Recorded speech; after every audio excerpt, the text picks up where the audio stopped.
બનાસકાંઠામાં મોટાભાગની ખેત તલાવડીઓ પાણીથી ભરાઈ જતા ખેડૂતોમાં ખુશી છવાઈ। બનાસકાંઠા જિલ્લો એ વર્ષોથી ખેતી અને પશુપાલન સાથે જોડાયેલો જિલ્લો છે। વર્ષોથી જિલ્લાના ખેડૂતો ખેતી કરી પરિવારનું ગુજરાન ચલાવે છે, પરંતુ વર્ષો બાદ પાણીની અછતના કારણે બનાસકાંઠા જિલ્લામાં ખેતીનું પ્રમાણ દિવસે ને દિવસે ઘટી રહ્યું છે। જે પ્રમાણે વરસાદની વધઘટ થઈ રહી છે તેના કારણે હવે દિવસે ને દિવસે પાણીના તળ પણ ઊંડા જઈ રહ્યા છે।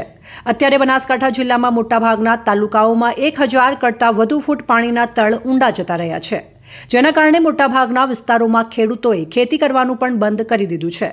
સતત પાણીની અછત સર્જાવાના કારણે હાલમાં જિલ્લામાં ખેતી પર સૌથી મોટી અસર જોવા મળી રહી છે। ત્યારે આ તમામ પરિસ્થિતિઓને પહોંચી વળવા માટે ડીસા તાલુકાના શેરપુરા ગામના શિક્ષક અણદાભાઈ જાટ દ્વારા બનાસકાંઠા જિલ્લામાં ખેત તલાવડી બનાવવાનું અભિયાન શરૂ કરવામાં આવ્યું હતું।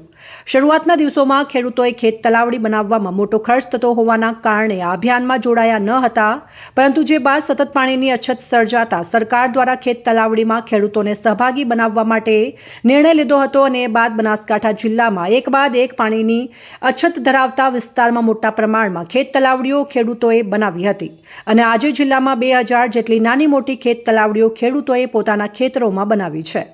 અત્યારે આ વર્ષે જે પ્રમાણે બનાસકાંઠા જિલ્લામાં વરસાદ સારો થયો છે અને ખેડૂતોના ખેતરોમાં બનાવેલી ખેત તલાવડીઓ પાણીથી ભરાઈ જતા ખેડૂતોને મોટો ફાયદો થઈ રહ્યો છે, કારણ કે વરસાદ ઓછો થવાના કારણે ખેડૂતોને ખેતી કરવામાં મુશ્કેલી પડે છે। ત્યારે આ વર્ષે બનાસકાંઠા જિલ્લામાં સારો વરસાદ થવાના કારણે અત્યારે જિલ્લામાં 2000 કરતાં વધારે ખેત તલાવડીઓમાં વરસાદી પાણી આવતા 50% જેટલી છે ખેત તલાવડીઓ પાણીથી ભરાઈ ગઈ છે, જેના કારણે ખેડૂતોને આવનારી 2 સિઝન સુધી ખેતીમાં ફાયદો થશે।